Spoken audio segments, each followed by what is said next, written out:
entered. But yes, that is exactly where we are, is having to look at these deeper spaces and places within us, within you, dear goddess, that you maybe have been really overwhelmed with changing, right? Really overwhelmed with stepping into this new space for you. So we ask then, where is our power right now as we are looking for the answers to how we really go about shifting this, right? And overcoming this mountain of fear and doubt that, well, first and foremost, hold on, pain ends, right? That's first and foremost how we overcome these more challenging spaces and places and areas of healing within ourselves, right? And especially, I know so massively on this twin flame journey, having gone into and through and come out the other side of that, to really truly come to know that all of that pain and trauma and all of that perpetuation of it is ultimately nothing more than an ego attachment. It's something that we each have done to ourselves by creating this attachment to a single person outside of ourselves. And we do this, the exact same thing we do with any attachment our ego creates in our reality. And so right now, what this is telling me is that whatever this part or these major changes that you've been putting off or not wanting to step into this next version of self, it's because it requires you to detach, to let go, or even more so, at least be willing to let go of the things in your life that are feeding this perpetuation of pain.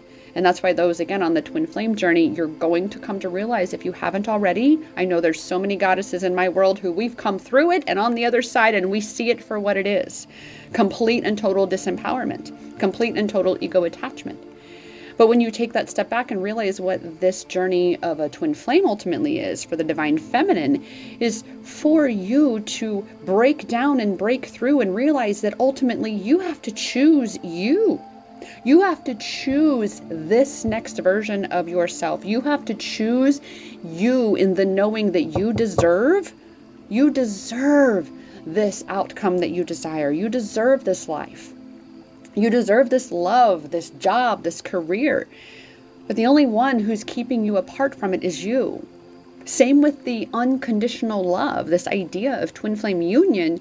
Ultimately, you want, beneath all of that, you want that love, right?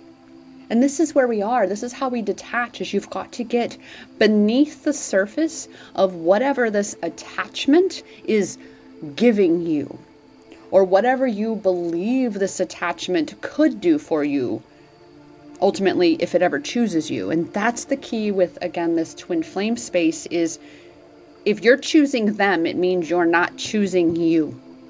And that's ultimately what it is to break free of the twin flame trap. It's ultimately what you need to break free of any trap that limits you and keeps you stuck in pain perpetuating cycles. That's why hold on, pain ends. Because it does end when you choose to put it down, when you choose to let go of the very thing that's perpetuating your pain. And that is very much being amplified in this space of what is going on in terms of why you're feeling overwhelmed, why you really don't want to have to make these changes that you want to make. It's because you're being asked to choose you, goddess. And only when you choose you do you truly and finally attract things that choose you too. People, places, things. And by that I mean the unconditional love connection that you want. You've got to choose you. The dream job or career that you want, you've got to choose you. You've got to fill your cup. You've got to Go out and learn and expand your skills and your understanding. You got to feed you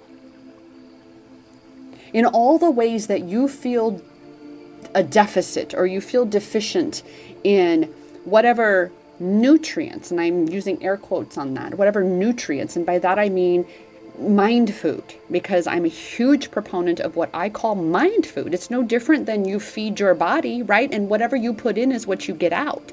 So if you're putting in junk food that has zero nutritional value, you're not going to get a whole lot out of your body to the level of the physical capability that it has, right? Your health level isn't going to be at the capability or capacity that it has for you. Same with anything else you put into your mind. You put in a bunch of meaningless video games or watching, Hollyweird and all of these things, watching things that really don't move you forward, really don't fill your cup in such a way that you're able to then pour out into the world in turn. So it's so important that you start looking at what you're taking in, and that's going to be one of the biggest keys to the how. Is to the how of shifting into this new. You've got to look at what you're taking in.